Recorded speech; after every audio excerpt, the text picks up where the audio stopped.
सरकार ने दशकीय जनगणना कराने की तैयारी आखिरकार शुरू कर दी है, लेकिन इस प्रक्रिया में जाति संबंधी कॉलम शामिल करने पर अभी तक निर्णय नहीं लिया गया है। सूत्रों से मिली जानकारी के मुताबिक दशकीय जनगणना जल्द ही कराई जाएगी। भारत में 1881 से हर 10 साल में जनगणना की जाती है।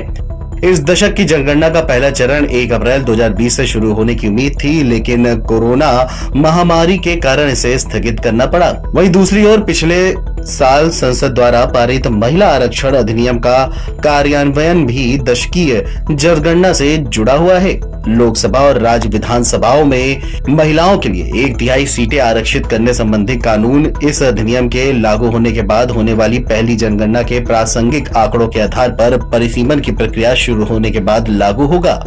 दशकीय जनगणना में जाति संबंधी कॉलम शामिल करने के बारे में पूछे जाने पर सूत्रों के मुताबिक इस पर निर्णय होना अभी हालांकि बाकी है। राजनीतिक दल जाति जनगणना कराने की पुरजोर तरीके से मांग कर रहे हैं। नए आंकड़े नहीं होने के कारण सरकारी एजेंसियां अब भी 2011 की जनगणना के आंकड़ों के आधार पर नीतियां बना रही है और सब्सिडी आवंटित कर रही है। जनगणना के तहत घरों को सूचीबद्ध करने का चरण और राष्ट्रीय जनसंख्या रजिस्टर यानी एनपीआर को अपडेट करने का काम 1 अप्रैल से 30 सितंबर 2020 तक पूरे देश में किया जाना था, लेकिन कोविड-19 के प्रकोप के कारण इसे स्थगित कर दिया गया।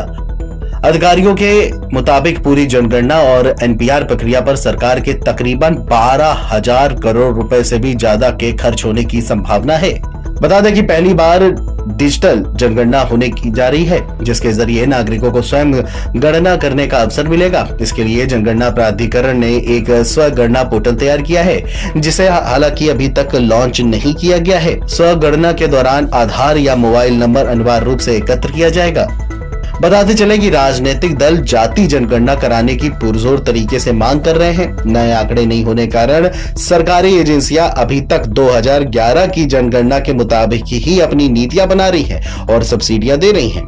जनगणना के तहत घरों को सूचीबद्ध करने का चरण और राष्ट्रीय जनसंख्या रजिस्टर यानी एनपीआर को उद्यन करने का कार्य 1 अप्रैल से 30 अप्रैल 2020 तक होना था, लेकिन कोरोना महामारी के कारण इसे नहीं किया गया। वहीं विपक्ष लगातार जाति जनगणना को लेकर के जोर दे रहा है। हालांकि अभी जनगणना में जाति के कॉलम को लेकर के कोई भी एक मत नहीं हो पाया है, इसीलिए इस बात का संशय अभी भी है कि जनगणना में क्या जाति का कॉलम शामिल होगा या नहीं।